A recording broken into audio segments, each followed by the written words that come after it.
મિત્રો, આ વિડીયોમાં આપણે ટેન્સ વિશેની સમજ મેળવીશું. ટેન્સ એટલે કાળ. ગુજરાતીમાં કાળ એટલે તેને અંગ્રેજીમાં ટેન્સ કહેવાય. હવે તેનું મહત્વ ખૂબ જ છે, કારણ કે જો તમે બધા જ કાળ વિશે સમજ મેળવી લો તો તમને અંગ્રેજી આવડી ગયું છે તેમ કહી શકાય. હવે કેટલા અલગ અલગ કાળ છે અને મુખ્ય કયા કાળ છે તે જોઈશું. તો મુખ્યત્વે 3 કાળ છે: વર્તમાન કાળ, ભૂતકાળ અને ભવિષ્યકાળ. મેં અહીં 3 કાળ લખ્યા. તેને અંગ્રેજીમાં શું કહેવાય તે પણ હું તમને જણાવી દઉં. તો વર્તમાન કાળ એટલે કે પ્રેઝન્ટ ટેન્સ, ભૂતકાળ એટલે પાસ્ટ ટેન્સ, પાસ્ટ એટલે ભૂતકાળ, ભૂત, ભવિષ્ય એટલે ફ્યુચર અને ભવિષ્યકાળ એટલે ફ્યુચર ટેન્સ. તો આ 3 મુખ્ય કાળ છે અને આ 3 કાળમાંથી બીજા 12 કાળ બને છે. હવે તે કયા કયા છે તે આપણે જોઈશું. હવે વર્તમાન કાળ એટલે કે પ્રેઝન્ટ ટેન્સ, તેનું ફરીથી બીજા 4 કાળમાં વર્ગીકરણ કરી શકાય. સાદો વર્તમાન કાળ એટલે કે તેને અંગ્રેજીમાં સિમ્પલ પ્રેઝન્ટ ટેન્સ કહેવાય. હું અહીં માત્ર તમને નામ જ જણાવી રહ્યા છું. સાદું વર્તમાન કાળના ઉદાહરણ કે તે શું છે તે આપણે એક પછી એક બધા વિડીયોમાં સમજતા જઈશું. તેવી જ રીતે બીજું મેં લખ્યું ચાલુ વર્તમાન કાળ એટલે કે કન્ટિન્યુઅસ પ્રેઝન્ટ ટેન્સ એટલે કે ચાલુ વર્તમાન કાળ. પછી આવશે પૂર્ણ વર્તમાન કાળ એટલે કે પરફેક્ટ પ્રેઝન્ટ ટેન્સ.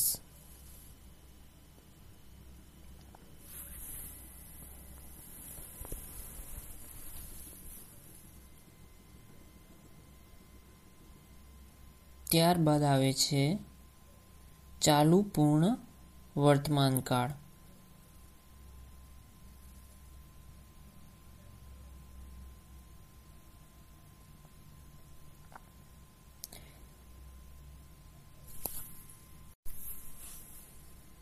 હવે ચાલુ પૂર્ણ વર્તમાન કાળ એટલે કે પરફેક્ટ પ્રોગ્રેસિવ ટેન્સ.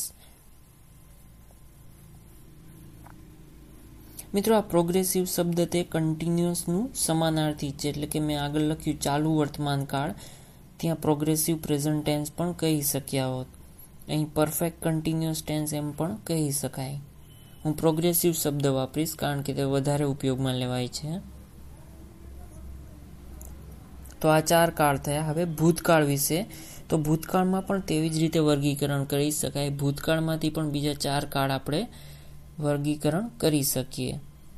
તે પણ આ જ રીતે થશે. સાદો ભૂતકાળ,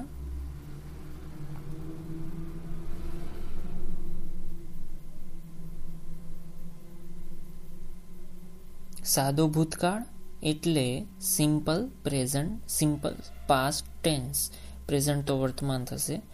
ભૂત એટલે પાસ્ટ એટલે સિમ્પલ પાસ્ટ ટેન્સ. બીજું છે ચાલુ ભૂતકાળ એટલે કે પ્રોગ્રેસિવ પાસ્ટ ટેન્સ.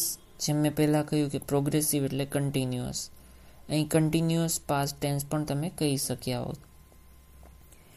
ત્રીજું છે પૂર્ણ ભૂતકાળ એટલે કે perfect past tense.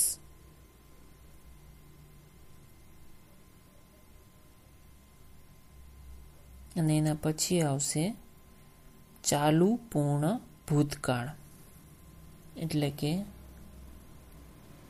Perfect progressive past tense.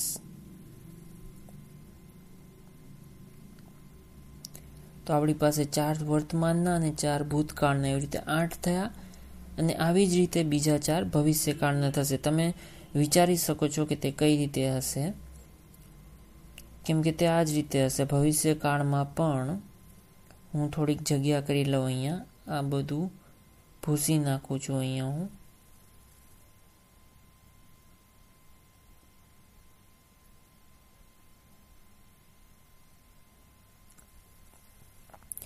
સારું.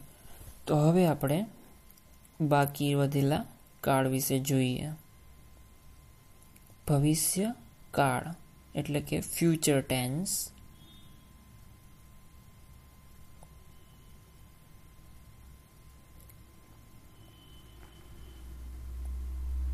તેમાં પણ આવી જ રીતે 4 કાળમાં વર્ગીકરણ કરી શકાય. સાદો ભવિષ્યકાળ એટલે કે સિમ્પલ ફ્યુચર ટેન્સ,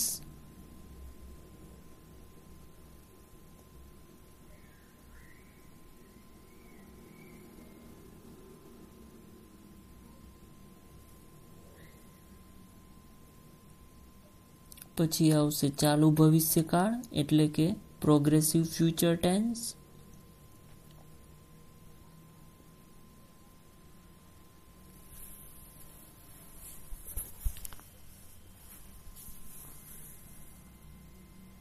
એના પછી આવશે પૂર્ણ ભવિષ્યકાળ એટલે કે પરફેક્ટ ફ્યુચર ટેન્સ.